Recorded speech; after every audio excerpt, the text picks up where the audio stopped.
Hey everyone, and welcome back to Let's Play Super Paper Mario. I am MegaFreak400, and here we have our villains with a little villainy chat that they're chatting about and whatnot. So yeah, Mimi failed to best us even with his gift of power, that being the invincibility shield that she had, and you know he's not really worried, but the whole fact that their strength is growing kind of is like it's a concern. He wants to stop us. No, Chunks, don't spanking. No, don't spank people. That's wrong. It's bad. Bad Chunks. And Anastasia, of course, being the secretary that she is, will not let him leave until he finishes his report on his own inadequacies. I really don't.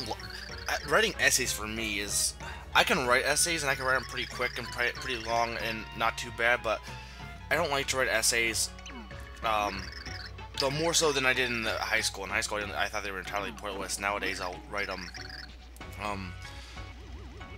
You know, depending on, like, I like to analyze things, so essays aren't nearly as bad to write. But I don't like the fact that there's a length requirement, because it's like you continue saying things in circles and repeating things because there's nothing else to say. You know, and I like write a paper about something that you can only say so much about, and then you give a length requirement, which is, you know, annoying.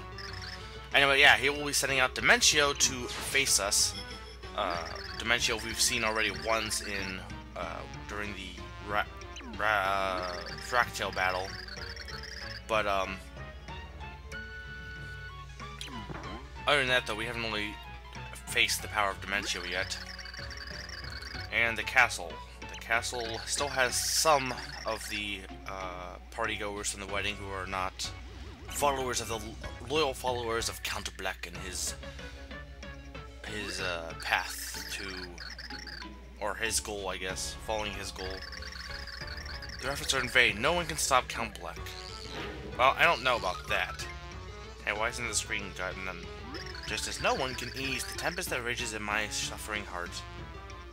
Backstory. So yeah, here we have Luigi. And Luigi is another one of the wedding goers who we haven't seen for a while, actually. Of course, we saw Peach, and now we have Luigi, who is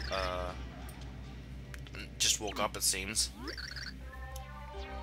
And here we have some Goombas. Now, unlike the Koopas, who were like, "Oh, Peach, we're gonna help you because we're loyal Koopas and we're followers of Bowser, and you're his wife now, and yay." These guys don't care about Luigi or really even Bowser for that matter. They only care about just saving their own hides, as evident by the fact that he talked about Bowser and then he says, "Who cares about his friends?" Hey, Luigi fights for his friends. If you don't fight for your friends, then what's the point of living? Of course you're behind enemy lines. The line's right there and you're behind it. Pretty clear as it's a white clear as day. So yeah, they're asking Luigi to help them get through the castle, because really Goombas can't really do much. I mean, except for in Paper Mario in terms of, well, ironically it is Paper Mario, but Paper Mario in terms of battling, for the most part, when you see a Goomba in game, I mean, there's headbocking Goombas, but for the most part they'll just walk, and that's it. So Goombas aren't really that good at fighting.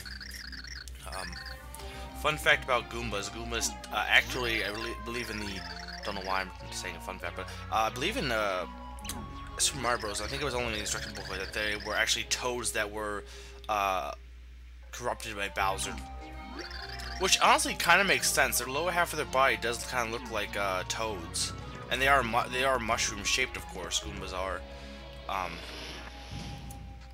But Toad has that he has those shoes and he has that very roundish body. It's like a long, elongated mushroom, and they kind of look like wilted shrooms. So, you know, you could say that all Goombas are actually toads. Now, there's no proof of that besides the instruction booklet, and it's always debated whether or not instruction booklets are canon or not. But anyway, I think you can go other paths, but really, you have to go a certain way. Again, this is like the Peach segment. It's more of a story element. There's not really much to do here.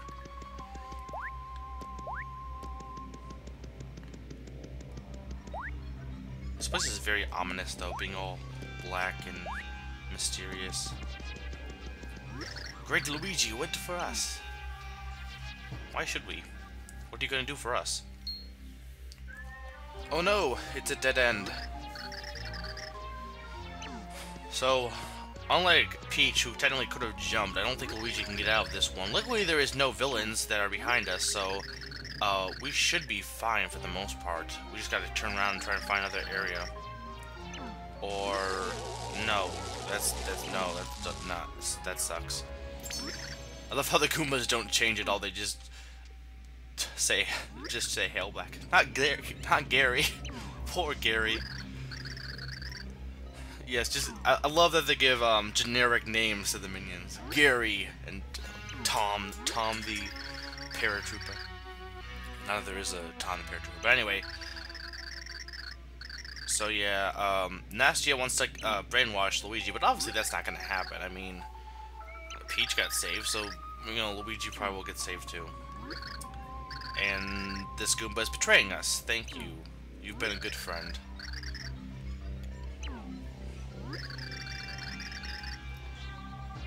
So I guess because he's pledging his alliance, he doesn't get brainwashed, but he does not get, you know, he keeps his mind, but he falls bad luck. Here we go, Count. Here we go. Love that, Count. Hey, he's a Goomba. Goombas are the lowest on the food chain. Of course he's gonna... And is that one Goomba glitching through the background? I think he is. Or no, I guess maybe that's that goes in the front, as opposed to the back, so I guess it wasn't a glitch. Anyway, whoa, I guess Luigi doesn't get it out of... I mean, he has to. There has to be a way for Luigi to get out of this one. You're late. Did something happen? I get more of this dialogue. Yes, my father caught me, sneaking out of the castle. It wasn't easy after that. I was worried you wouldn't come. You are a strange girl. You know what I am, and yet you do not seem afraid. I don't care what you are. I just wanted to see you. Is that so wrong?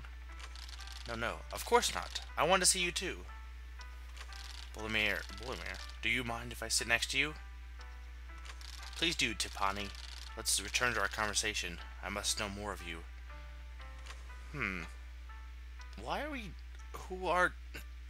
What? I don't know who those people are. Why are we getting... Whatever. Oh, ho! Welcome back, friends. Hello, Merlin. How was your journey this time? Did you find Merlee? After a way too long... way longer than we needed to. Yeah, we did find Merlee. Merlee said that we would need the power of 4 heroes to save the world, as opposed to 2. Or 1, for that matter.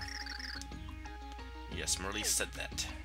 As opposed to sign languaging it, or... Well, I definitely should... I don't know. So we still need 2 more, and... Oh no! Look! Over there! The void is growing bigger. Which means it's getting closer to flipside. I fear that time goes short, dear friends. I return to the life short axis. You young ones seek out the next heart pillar.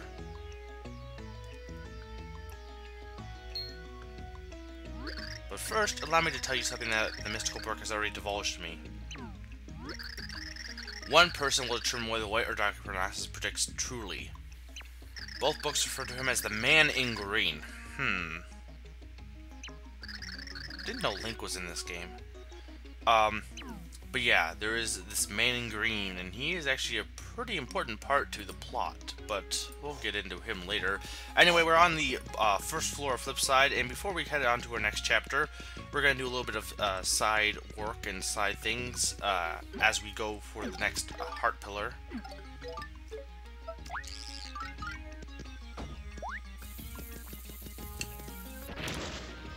So yeah, now you have Boomer, you can blow up that hole in the wall, and you can reach this area of Flipside, the back alley, I guess.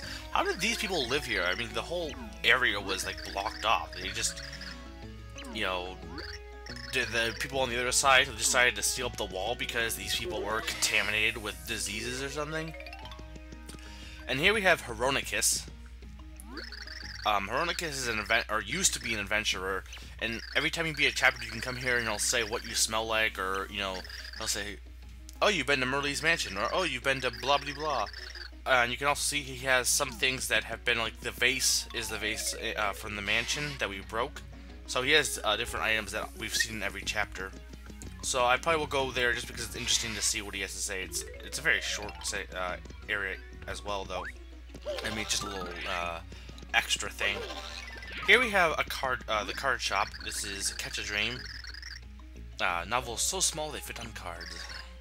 So you can buy card bags and catch cards. The card bag is a little satchel and it has one card, so you can buy your catch cards here as opposed to finding them or making them.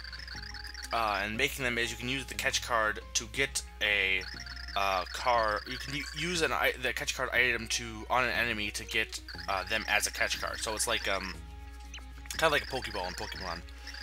It only works. I don't remember. I think you had to have there's a certain. I think certain enemies it works better on. I think it depends on your level. Like the higher level you are, the more enemies you can use the catch card on without it failing. Though I know. But either way, though, it's again really only catch cards are only useful to increase your ability to do damage to enemies. And the game's not that hard as well, so you don't need them. But you know, it's nice to have catch cards. Jabas. Yeah, I used to have a ton of Pokemon cards. I wish I still had them. Because I sold them for $20, and I was dumb because I probably should have been able to get a lot more for them, but I just, you know, didn't try. Because I had like almost, I think all of the original 150, including like I think holographic Charizard, which was really rare back in the day at least. And I was dumb, and I decided to sell it for really no reason. Well, I sold it because that was a time when I was, you know, my mom was like, "Oh, you should get out of Pokemon. It's too young for you." And really, the games are still good. I enjoy them. But I started selling some stuff, and I sold the Pokemon cards and all my cards for $20. And I wish I would have kept on them. Though I don't know now if they still sell as much as they used to. Back then, though, I think I still could have got a good pretty penny out of them. And here we have the basement of Flipside, and there is a secret thing over there that we will find out at the end of the video what it is. But here is Weldenberg. Weldenberg is an Iron Man of the Forging of Pipes. He's a meatball, and he is a special meatball because this meatball can make you pipes that allow you to have quick transportation throughout Flipside. Now, this one isn't that important. Really, all it does is allow you to go from the tower base to here, so it's a little quicker. There is one pipe later on you will want to get because it's a really fast shortcut. But this one is just, you know, I have the money, I might as well buy it. There's not really any negatives, and it is a little bit quicker. And the meatball transforms into a drill that will make a pipe. I was like Weldenberg. He's just a really weird but interesting character. 24 hours a day, 365 days a year. You're using it whenever, yeah. I guess maybe he's the postman from Majora's Mask. Yeah! Or however he pronounces it. And then obviously over here we have this little treasure chest. The shop in the left over there is a coffee shop, and there's also something else there, but I'll cover that later because it's not really that important, to be honest. It's really an extra, and I honestly don't really think I need to cover it right now. Because it would take a long time to cover it. What's in there, if you know what's in there, then you'll know why it would take a long time. Anyway, here is Flim. He's a freelance sales freak. Hello, fellow freak. He will have some special items usually to sell. He'll have catch cards occasionally, and also some food items. Right here he has some items that are recognizable from Thousand Year Door, like the fresh pasta punch and the horsetail. I bought a pasta punch and the catch card. But again, I didn't turn off screen because again I have unlimited time, but I did want to keep this as close to being under 20 minutes as possible because, you know, I know people don't mind it being longer, but I don't want it to be too long because, you know, I don't know. I honestly think 20 minutes is probably a good max for me personally. So over here, which is right on, it's the second floor, but it's on this side of the fence that you can get with Boomer now. I am climbing the tower, or this tower, not really tower, but this staircase of blocks, and at the top of this little staircase of sorts, we will find an item that is somewhat helpful. It's kind of helpful, but anyway, it is the DS cartridge, or the cooking disc R, which will be used in the dining specialist in the in Saffron's kitchen, and it's pretty. I think what it does, and correct me if I'm wrong, but I think what it does is it allows you to either research recipes so you know how to make them, which is useful if you don't want to like search online, or it allows you to well, first let's die. Oh look, secret down here. But it allows you, either it does that or it allows you to be able to make them. But I don't think it allows you to make them. I think it just tells you how to make them. But either way, it's something that I like to get 100% of sorts. And it's really easy to get them, so I might as well. So there was two catch cards down there. I think it was Merlon and Merlovely. Merlovely is Merly's counterpart, who's already in Flipside, and she she serves as the fortune teller of this game. She'll let you know where some of the things you're missing are, if you want to find them. So let's see what's down here. We could actually get down here with Boomer. Ooh, a slot. Well, we know what we can do with that little slot over on the right side. We can get hit by these Springoings, or yeah, Springoings was their names. But yeah, that we can use Slim's ability to enter that little slit in the wall.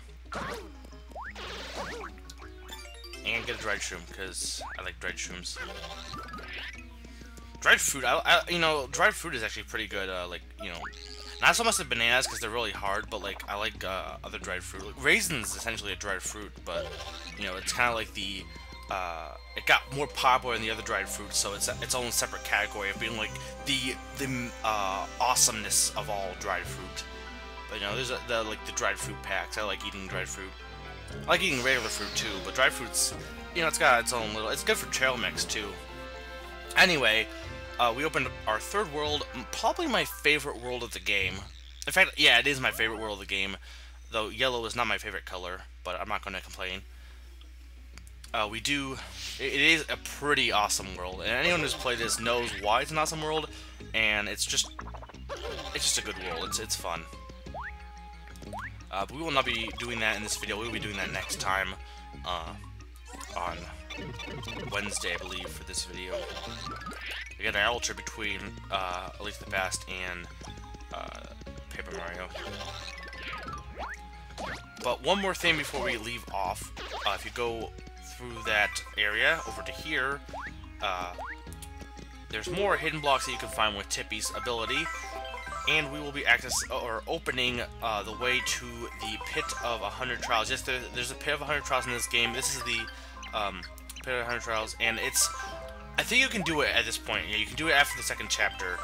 And technically I could, because the ability in there is somewhat helpful, but yeah, I'm going to save that for later, if I do it. And I think I'm leaning towards I actually am going to do that for this project, but I might do it a little bit differently, and maybe, I don't know. But either way, this has been made for 100.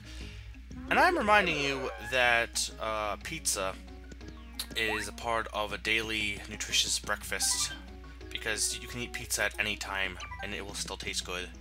Any time or any temperature.